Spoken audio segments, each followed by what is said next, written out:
his front wheel went flat, and he had a guy on a bike with him who helped him change the flat. 10 minutes later, it was flat again. And he just kept having problems with his tires throughout the day. People on the course wanted to know what the problem was the next time he flatted. And they ran out of their house with electrical tape to tape over the patch they'd already put on the tire. Then, 2 miles later, the tire went flat again. The next time, the next person who came out said, well, why don't we use some chewing gum?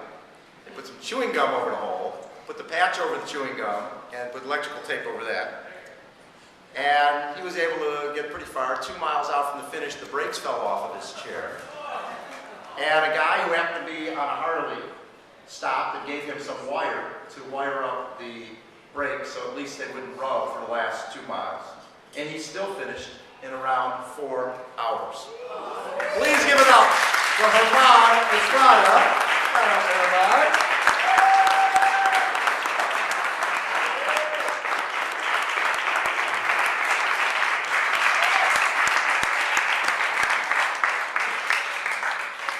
Ooh, is this working? Yeah, German, we did give you your own little microphone.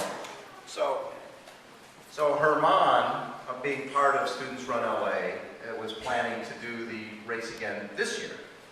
And he will turn 13 2 days after the race. He turns 13 on March 22nd, 2 days after the LA Marathon. So he'll still be, wait, will he turn 13 or 14?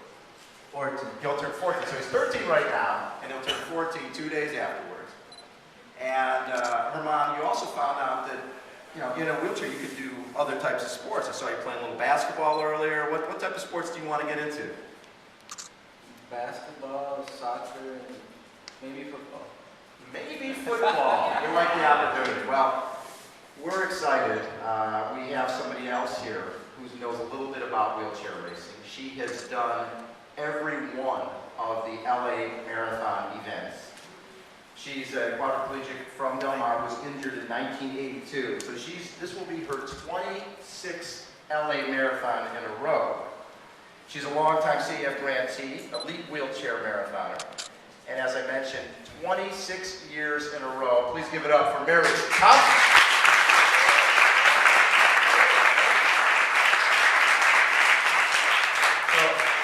So Mary, when you first got into this stuff, the equipment you had back then was just a little bit different than what we have now?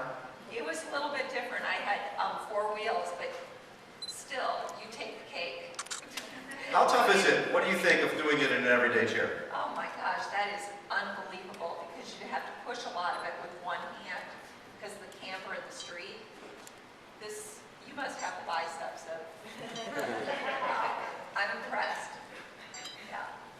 So what we're going to do right now is, through the help of Andy Gallardo from Kaiser, we are going to present Mr. Estrada with a racing chair of his very own to do this year's LA Marathon.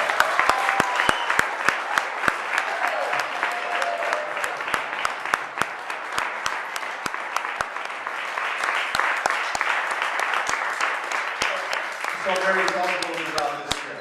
And this is a prototype. This is what Mary races in. Herman's is going to be built specifically for him.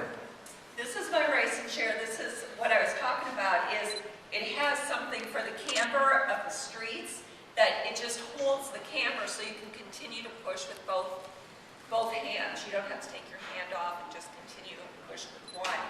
And it's more aerodynamic, so when you're going downhill, you can fly down the hills. When you're going uphill, depending on how much you worked out, that takes it. But it's just a wonderful piece of machinery. It's just beautiful. And thanks to challenged athletes, I can use it. So Mary, a question for you. You have a goal to join the 157 Club. Could you tell the audience what the 157 Club is? I was reading in a magazine, and it talked about this man had done 150. He was a member of 157 Club. And I was like, and that's to complete 100 marathons, a marathon in all 50 states, and a marathon on all 7 continents. So I've done over like 130, 40 marathons. I've done 30 states. I still have 20 to go. And I've done 3 continents. So I have some work to do. But